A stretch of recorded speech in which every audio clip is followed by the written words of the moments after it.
2 పర్యాయాలు Pithapuram municipal chairperson గా సేవలు అందించి పిఠాపురం పట్టణ అభివృద్ధికి కృషి చేసిన దేవరపల్లి రాజేశ్వరి 14వ వర్ధంతిని పిఠాపురంలో ఆమె సోదరుడు కాంగ్రెస్ పార్టీ పిఠాపురం ఇన్ఛార్జ్ మేడిది శ్రీనివాసరావు ఆధ్వర్యంలో ఘనంగా నిర్వహించారు. పిఠాపురం పట్టణం రాజా రామ్మోహన్ రాయ్ పార్క్ ఆవరణలో ఉన్న దేవరపల్లి రాజేశ్వరి విగ్రహానికి పిఠాపురం ఎమ్మెల్యే పెండం దొరబాబు పట్టణ ప్రముఖులతో కలిసి పూలమాలలు వేసి ఘనంగా నివాళులు అర్పించారు.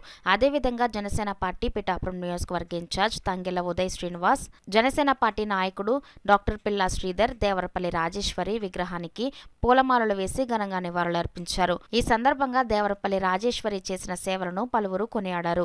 ఈ సందర్భంగా డాక్టర్ పిల్లా శ్రీధర్ మీడియాతో మాట్లాడారు. మన రక్షిత మంచినీటి సరఫరా, అనేక సేవా కార్యక్రమాలు, అనేక డెవలప్మెంట్లు కూడా చేశారు.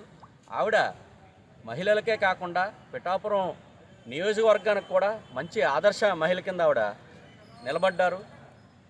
ఈరోజు ఆవిడ ఈ కార్యక్రమాన్ని ప్రతి సంవత్సరం కూడా క్రమం తప్పకుండా వారి తమ్ముడైన మేడిది శ్రీని గారు ఎప్పుడు కూడా నిర్వహిస్తూ ఉంటారు. నేను లాస్ట్ టైం వచ్చినప్పుడు చాలా సంతోషపడ్డాను. ఇప్పుడు నాకేమనిపించింది, ఈసారి వచ్చినప్పుడు మాత్రం ఏదో మా సొంత అక్క కార్యక్రమానికి వచ్చినట్టు నాకు చాలా ఆనందంగా అనిపించింది. ప్రతి సంవత్సరం కూడా ఈ కార్యక్రమాన్ని జరిపిస్తున్న శ్రీని గారికి నాకు ప్రత్యేక అభినందనలు.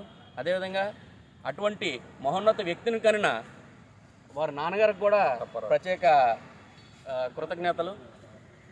ఆవిడని ఆదర్శంగా తీసుకుని మహిళలందరూ కూడా భవిష్యత్తులో రాజకీయంగా, ఆర్థికంగా, సామాజిక పరంగా అభివృద్ధి చెందాలని, స్త్రీ జాతి యొక్క గౌరవాన్ని నిలబెట్టాలని చెప్పేసి నేను మనస్ఫూర్తిగా కోరుకుంటున్నాను.